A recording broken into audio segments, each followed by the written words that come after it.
Pelaksanaan pilkada serentak itu tidak hanya melulu soal tanggal 27 November 2024 saja, tetapi banyak proses-proses lain yang itu memang sudah disiapkan bahkan ketika kemarin masih dalam tahapan pemilu. Pilkada itu menjadi salah satu momen di mana kemudian semua pihak itu kan mengekspresikan apa yang selama ini mereka pikirkan. Dan tentunya memang pilkada kan juga menjadi salah satu arena yang legal bagi siapa saja yang merasa dirinya memiliki kapasitas dan kapabilitas untuk mewakili seluruh masyarakat Kota Semarang. Dari hasil forecasting beberapa waktu yang lalu, mungkin kurang lebih sekitar 25-30% itu ada pemilih pemulanya kan begitu. Dan tren itu kan memang tidak terlalu kemudian naiknya signifikan atau turun signifikan. Itu rata-rata saya kira seperti itu. Dan saya kira kan sosialisasi yang bagus itu kan adalah sosialisasi yang bisa dinikmati oleh semua pihak. Dan tentunya kita juga tidak henti-hentinya juga berkomunikasi dengan seluruh teman-teman media juga ya. Termasuk juga teman-teman Tribun juga gampangannya untuk kemudian meminta masukan dan saran kira-kira seperti apa yang paling pas dan paling cocok untuk menyampaikan informasi kepada masyarakat khususnya generasi muda.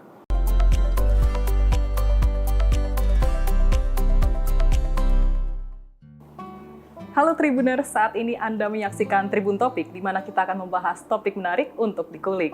Kali ini dipandu oleh saya, Elsa Elmintias. Gimana hari ini kabarnya Tribuners? Semoga dalam keadaan sehat ya. Ngomong-ngomong nih Tribuners, seperti yang kita tahu pada November 2024 mendatang, kita akan melangsungkan Pilkada Serentak.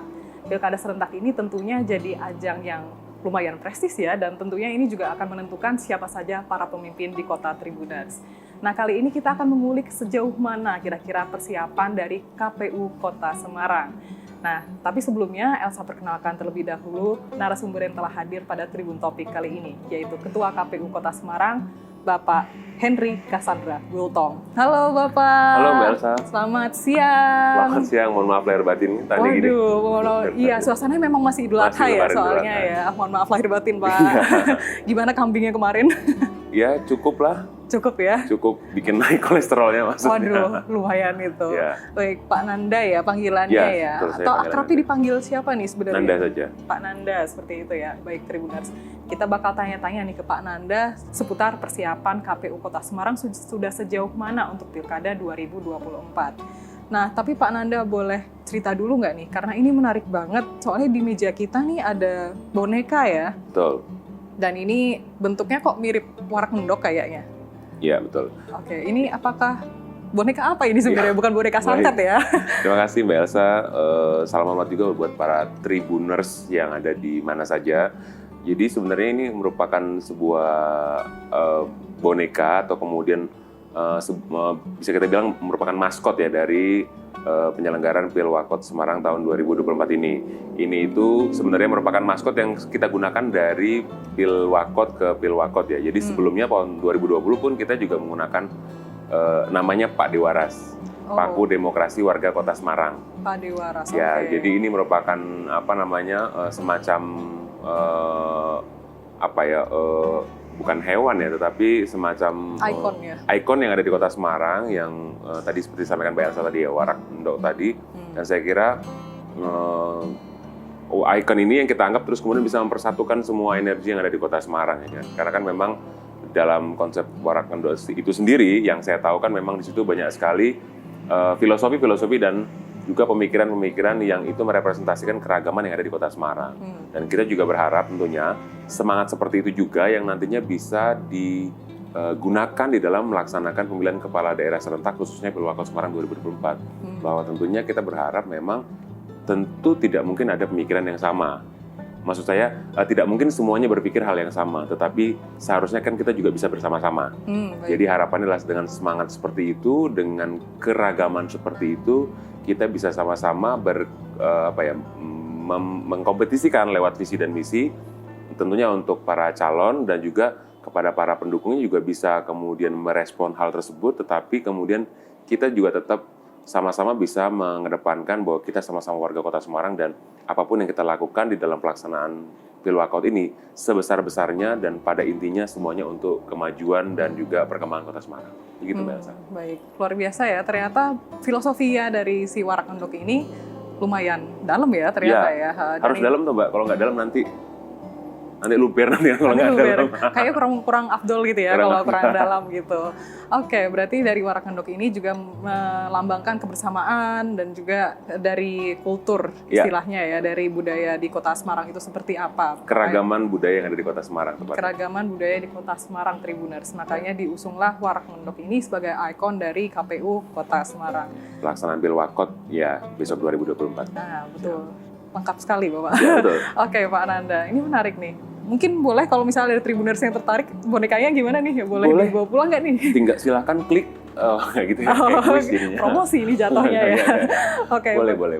Oke, baik Pak Ananda. Kemudian mau menanyakan juga nih Pak, ini kan udah mendekati November 2024. Sebenarnya mulai sibuk nggak sih? Atau boleh diceritain di KPU ini, terutama KPU Kota Semarang, belakangan ini kesibukannya apa aja nih? Ya, jadi sebenarnya yang mungkin belum banyak orang yang memahami situasinya bahwa pelaksanaan pilkada serentak itu tidak hanya melulu soal tanggal 27 November 2024 saja, tetapi banyak proses-proses lain yang itu memang sudah disiapkan bahkan ketika kemarin masih dalam tahapan pemilu. Jadi kan memang ada dua hajat besar di tahun ini, yaitu kemarin 14 Februari kita memilih presiden, wakil presiden, DPD, DPR RI, DPRD provinsi, DPRD kabupaten kota. Tetapi kemudian, selain daripada kita memilih hal tersebut, pada tanggal 27 Februari, kalau nggak salah, saya salah ya, itu di PKPU 2 tahun 2024 itu dibunyikan bahwa di situ juga sudah dimulai tahapan pilkada serentak. Padahal itu proses masih rekapitulasi pemilu ya. Baik. Itu untuk pendaftaran pemantau pemilu. Jadi memang sebenarnya waktunya itu juga selalu beriringan dan ini tuh setiap harinya juga ada kegiatan-kegiatan ya Mang Ani. Dan saya kira itu juga sudah menjadi bagian dari tanggung jawab KPU Kota Semarang tentunya untuk memastikan bahwa semua tahapan itu bisa berjalan dengan baik. Dan juga mungkin begini, konsepnya ketika kita bicara pemilu itu adalah hari hanya itu adalah proses peresmian gitu ya. Peresmian dari misalnya let's say sebuah gedung ya. Nah, proses-proses tahapan pemilu itu seperti misalnya ada proses buat pondasi, ya kan, bikin temboknya, bikin lantainya, bikin plafonnya dan lain sebagainya. Itu kan butuh waktu semuanya. Sehingga memang Tribuners juga sebenarnya bisa mencari tahu sebenarnya sejauh mana tahapan-tahapan pelaksanaan dari pilkada serentak ini hanya tinggal dengan buka misalnya media sosial dari KPU Kota Semarang atau kemudian media sosial dari KPU Republik Indonesia atau KPU Provinsi Jawa Tengah atau juga bisa cek di website kita karena semua kegiatan-kegiatan kita baik yang telah, sedang dan akan dilaksanakan itu biasanya tetap akan kita informasikan kepada masyarakat. Oh baik, jadi timeline-nya pun juga diberitahukan kepada masyarakat. Betul. Seperti itu ya. Jadi istilahnya transparan gitu. Betul. Jadi bisa dikepoin ternyata Tribuners ada Boleh kegiatan dong. apa aja. Boleh banget, ya. Tadi di media sosialnya di ya, media seperti sosial. itu. Oke, bisa dikepoin nih Tribuners. Kira-kira udah sampai tahapan mana gitu. Nanti Tribuners bisa langsung cek aja ke media sosialnya KPU Kota Semarang. Ya, @KPU Kota Semarang. @KPU Kota Semarang. Di website kita itu kota-semarang.kpu.go.id gitu website kita. Oke, atau linknya nanti ada di sini. Ya, ada sih. Nah, nanti bisa didapatkan video ini. Oh, apa namanya boneka ini maksudnya? Bonekanya boleh ya sekalian ya. Tadi yang terakhir bercanda saya maksudnya. Oke, nggak apa-apa. Serius juga nggak masalah Ya, kok Pak. Baik, ini menarik juga Pak Nanda. Dan ini ternyata insight baru ya, kalau ternyata KPU Kota Semarang pun juga sudah bersiap istilahnya dari Februari kemarin. Pas lagi pemilu baru angkat-angkatnya selesai, seperti itu ya. Dan ini ada serangkaian tahapan menuju November 2024 nanti. Ya. Kalau boleh tahu, tahapannya sebenarnya sudah sampai di mana ini?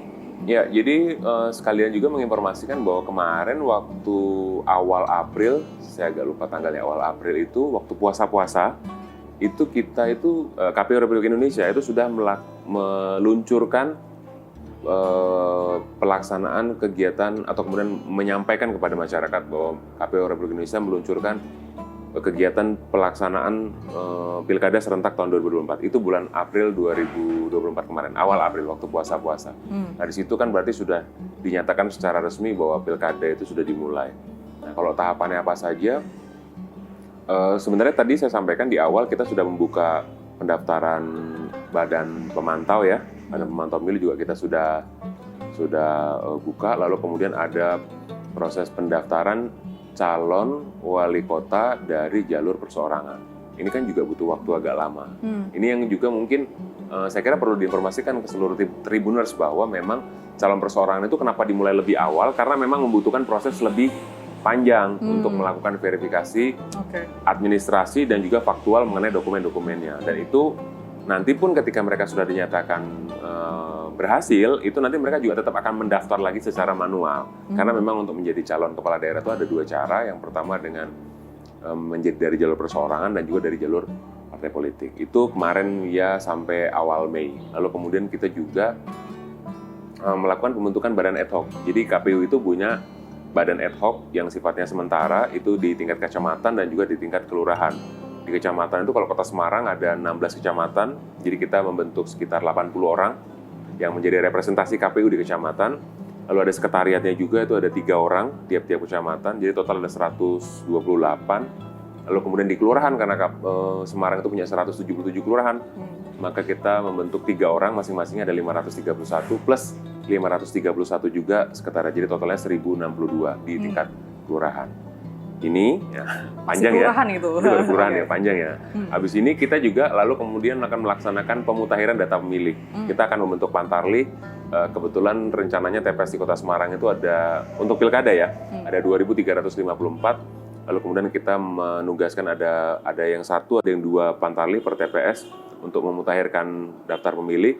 Untuk kemudian nantinya jumlah TPS ini nantinya akan menentukan berapa sih sebenarnya jumlah KPPS yang akan dibutuhkan. Tapi itu masih next. Jadi sekarang ini kita ada di tahapan pembentukan Pantarlih untuk kemudian nanti hari Senin tanggal 24 Juni 2024 ini, insya Allah sesuai dengan schedule itu kita akan melakukan coklit serentak. Gitu. Baik, seperti itu ya. Jadi serangkaiannya pun juga cukup kompleks seperti itu ya. Cukup. Dan kelurahan di Semarang ya tentu ada banyak sekali seperti itu. Dan nanti perlu tahapan-tahapannya dan penyaringannya, dan dari coklit itu juga tadi ada prosesnya lagi seperti itu ya. Kira-kira dari sekian banyak tahapan dan proses rangkaian untuk menyambut Pilkada 2024 ini, apa kesulitannya, Pak? Sebenarnya tidak ada kesulitan yang cukup berarti ya, karena maksud saya itu sulit atau tidak itu kan hanya tinggal bagaimana kita memaknainya saja ya. Ini sedikit filosofis sih sebenarnya, tapi saya kira nggak ada kesulitan selalu berarti ya. Kalau tantangan pasti ada, karena memang waktu yang dibutuhkan, lalu kemudian karena memang ini sedang beririsan dengan tahapan yang lainnya, mungkin kemudian informasi-informasinya masih based on pemilu begitu misalnya, belum based on pilkada. Jadi saya kira hanya masalah-masalah waktu saja, dan insya Allah sampai hari ini semua tantangan-tantangan tersebut bisa dijawab oleh KPU Kota Semarang. Baik Pak Nanda, semoga lancar-lancar aja seperti insya Allah, itu ya. Amin. Dan ini semoga kalau misalnya bertemu tantangan pun, semoga tantangannya juga tidak terlalu menghambat sekian prosesnya seperti itu. Amin, amin. Baik Pak, kemudian ingin menanyakan juga nih, bagi calon yang diusung parpol, tadi kan sudah sempat disinggung seperti itu ya, apa saja sih syaratnya, terutama terkait jumlah minimal kursi di DPRD Kota Semarang? Baik, jadi kalau jumlah minimal kursi itu kan ada ketentuan yang diatur di Undang-Undang Pilkada itu kan 20% dari jumlah kursi yang ada di Dewan Perwakilan Rakyat Daerah Kabupaten Kota tersebut, atau 25% jumlah suara sah yang didapatkan dari pemilu serentak terakhir. Nah ini itu, jadi kalau kemudian gampangnya memaknai itu, yang bisa mengusung calon wali kota dan wakil wali kota itu adalah partai atau gabungan partai. Kenapa saya bilang partai? Karena bisa jadi mungkin ada partai yang itu mereka memiliki atau mendapatkan lebih dari 10 kursi. Kalau 20% dari 50 itu kan 10 ya. Betul. Jadi boleh partai, boleh gabungan partai gampangannya. Itu yang nantinya bisa mengusung calon wali kota dan wakil wali kota. Jadi minimal mereka didukung oleh 10 kursi dewan. Gitu. Baik. Jadi ada kriteria minimalnya nih Tribuners. Ya. Tapi pilkada di Semarang tampaknya cukup asik ya. Maksudnya tampak, kalau menurut pandangan Pak Nanda seperti apa nih? Apakah menurut Pak Nanda termasuk wilayah yang bakal seru untuk kontestasinya nanti atau seperti apa? Ya, sepertinya sih Semarang selalu asik-asik saja sih. Saya dari pertama kali datang ke kota ini juga asik-asik aja, dan pilkada itu menjadi salah satu momen di mana kemudian semua pihak itu kan mengekspresikan apa yang selama ini mereka pikirkan.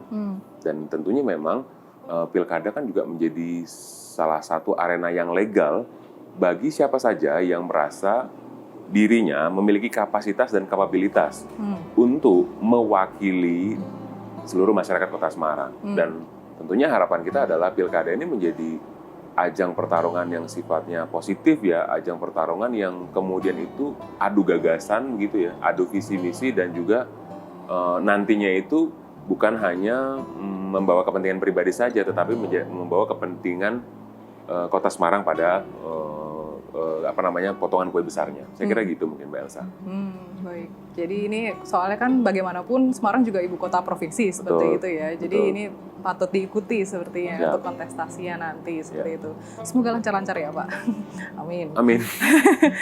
Baik. Tadi sudah membahas tentang calonnya yang kira-kira bakal maju di pilkada nanti. Kalau untuk pemilihnya sendiri di Kota Semarang, istilahnya seperti daftar pemilih tetapnya, seperti itu. Mungkin boleh dibocorin dikit kira-kira seberapa antusias para pemilih di Kota Semarang? Ya, jadi kalau untuk DPT ya, daftar pemilih tetap, kita kan besok baru melakukan coklit. Coklit ini kan kita baru akan memastikan sebenarnya berapa banyak sih warga Kota Semarang yang nanti itu bisa dinyatakan memiliki kriteria untuk menjadi daftar pemilih. Nah, proses coklit itulah yang kita kemudian memverifikasi. Misalnya Mbak Elsa tinggalnya di mana, di Kelurahan A. Bener nggak sih dia tinggal di sana? Bener nggak sih kemudian dia itu kakaknya di situ? Atau jangan-jangan misalnya Mbak Elsa sudah menikah, terus kemudian pindah ke rumah yang satu lagi, tetapi kakaknya belum dipindah. Nah, ini kan ada diverifikasi. Betul. Jadi sebenarnya dia tuh mau tinggal di sini atau di sono nih. Kakaknya sudah dipindah apa belum? Kalau emang belum, kita bantu juga dorong ke Disduk Capil. Kan seperti itu. Termasuk juga misalnya mungkin ada bagian dari keluarga kita yang sudah meninggal dunia. Kan belum ke-update tuh datanya. Masih nongol pasti di data kependudukan. Nah, itu akan kita tanya, benar ini tuan atau nyonya ini sudah meninggal? Boleh kita lihat ada akte kematiannya, nah kita lakukan verifikasi. Nah, hal ini juga merupakan upaya KPU untuk memastikan bahwa orang-orang yang nantinya di data kami itu bisa menggunakan hak pilih itu adalah data yang sebenar-benarnya. Dan itu prosesnya juga dilakukan tidak hanya di atas meja, tetapi proses itu dilakukan dengan door to door. Jadi nanti akan ada petugas yang datang ke rumah Tribuners ya, dimanapun ya, nggak hanya di Semarang, tapi sepertinya kalau nggak salah itu tanggal 24 Juni besok itu serentak. Jadi mungkin nanti buat seluruh pemirsa akan ada orang yang nanti akan pakai rompi, tulisannya Pantarlih Pilkada 2024, pakai topi. Dia akan bawa semacam kayak daftar gitu, akan bertanya wawancara, nggak usah khawatir gitu, karena mereka memang petugas yang sah. Silakan ditanyakan aja mungkin mana surat tugasnya gitu, untuk memastikan bahwa memang petugas yang benar, dan silakan dijawab dengan sebenar-benarnya, karena itu juga merupakan bagian dari Tribuners untuk berkontribusi terhadap penyelenggaraan Pilkada serentak 2024. Gitu. Baik. Nah, jadi jangan takut ya kalau tiba-tiba tanggal 24 Juni nanti tiba-tiba kok ada stranger, ada orang asing tiba-tiba tanya-tanya. Tapi kalau dia mulai tanya-tanya KTP mungkin ada pinjol lah, mungkin patut dicurigai kalau itu. Waduh, itu patut dicurigai kalau yang itu ya. Jadi pokoknya dipastikan aja dia pakai atribut, lalu kemudian ditanya aja surat tugasnya mana, kan begitu, dan saya kira dijawab aja sebenar-benarnya. Oh, baik. Nah, Tribuners nanti bisa dicek dan nanti ditunggu tanggal 24 Juni seperti itu ya. Dan dijawab sebenar-benarnya Tribuners, jangan bohong seperti itu ya. Nanti kalau kedouble suaranya atau mungkin seperti apa itu kan malah jadi runyam gitu ya. Karena satu suara pun juga sangat berarti. Betul, seperti itu. Betul sekali. Baik Pak Ananda. Kemudian ini kan tadi sudah berbicara tentang pemilihnya. Kalau untuk segmen pemilih kaum usia muda atau mungkin istilah kerennya sekarang kayak milenial dan Gen Z gitu. Kira-kira seperti apa kalau di Kota Semarang ini? Apakah ada peningkatan jumlah kah atau seperti apa? Nah, jadi sebenarnya jawaban ini tuh akan sangat valid kalau proses coklit besok ini sudah dilaksanakan. Karena proses coklit besok itu kan kita juga akan mendata berapa sih jumlah orang yang baru saja terdaftar atau kemudian baru saja berusia 17 tahun atau sudah pernah menikah. Itu kan nanti kan ada data awalnya. Lalu kemudian mungkin mereka ada yang dari awal belum pernah nyoblos, terus mereka masuk ke TNI Polri misalnya, terus kemudian pensiun, itu kan juga masuknya pemilih pemula juga. Nanti akan kita coba data, tapi kalau dari hasil forecasting beberapa waktu yang lalu, mungkin kurang lebih sekitar 25-30% itu ada pemilih pemulanya kan begitu. Dan tren itu kan memang tidak terlalu kemudian naiknya signifikan atau turun signifikan. Itu rata-rata saya kira seperti itu. Baik, kisaran di angka 25 sampai 30% Ya. seperti itu ya. Baik, kalau untuk kira-kira kan di angka 25 hingga 30%. Apakah ada upaya dari KPU Kota Semarang untuk istilahnya meng-guide para pemilih muda ini untuk lebih antusias mengikuti Pilkada 2024 nanti? Jadi memang upaya yang dilakukan itu kan KPU kan tentunya memiliki mekanisme sosialisasi. Nah, sosialisasi ini kan tidak hanya melulu kemudian tatap muka ya. Jadi mungkin nanti akan dikonsep begitu dengan berbagai macam platform dan metode juga. Dan tentunya kita juga akan memperhatikan seperti apa sih preferensi media juga yang disukai oleh gen milenial itu atau kemudian Gen Z begitu ya. Dan saya kira kan sosialisasi yang bagus itu kan adalah sosialisasi yang bisa dinikmati oleh semua pihak. Dan tentunya kita juga tidak henti-hentinya juga berkomunikasi dengan seluruh teman-teman media juga ya. Termasuk juga teman-teman dari Tribun juga gampangannya untuk kemudian meminta masukan dan saran kira-kira seperti apa yang paling pas dan paling cocok untuk menyampaikan informasi kepada masyarakat khususnya generasi muda. Baik, jadi berkolaborasi dengan instansi lain juga salah satu upayanya. Betul. Kemudian ada sosialisasi seperti itu ya. Baik Pak Nanda, menarik sekali. Jangan-jangan nanti kita bakal bertemu terus buat sosialisasi kepada pemilih muda seperti itu ya. Yang penting di garis bawahnya itu bertemu terus untuk sosialisasi ya, itu nggak apa-apa kalau itu. Bertemu terus untuk sosialisasi, ditekankan di bawah situ ya, Tribuners di garis bawahi. Oke, Pak Nanda, mungkin terakhir nih Pak Nanda, apa pesan untuk Tribuners terutama terkait Pilkada 2024 nanti?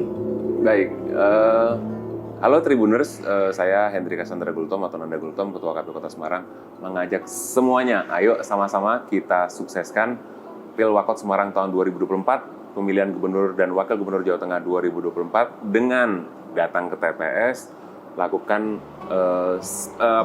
lakukan sosialisasi juga ke teman-temannya, bijak bermedia sosial. Silakan konfirmasi berita apapun khususnya tentang pemilu kepada instansi yang terkait, dan yang keempat adalah pastikan bahwa kita terdaftar sebagai pemilih dan gunakan hak pilihnya, karena kalau bukan kita, siapa lagi yang nantinya akan memperjuangkan perkembangan dan pertumbuhan kota, provinsi, dan juga bangsa dan negara ini. Saya kira demikian, Mbak Elsa. Luar biasa sekali. Terima kasih banyak Pak Nanda atas Sama-sama, pesannya. Mbak Dan Elsa. kita juga berjanji bakal berusaha untuk menyukseskan Pilkada nanti. Siap, Seperti terima itu ya. kasih. Pak Nanda, terima kasih banyak. Ini pasti jadwalnya juga sibuk banget Pak Nanda, seperti itu ya. Terima kasih sudah menyempatkan Sama-sama, hadir di terima Tribun kasih. Topik kali ini. Siap. Sehat selalu, Sehat selalu Pak sama-sama. Nanda. Oke, baik, terima kasih. Baik Tribuners, sekian untuk Tribun Topik kali ini. Jangan lupa untuk saksikan Tribun Topik berikutnya hanya di media sosial Tribun Jateng. Saya Elsa Elningtyas pamit undur diri. Sampai jumpa.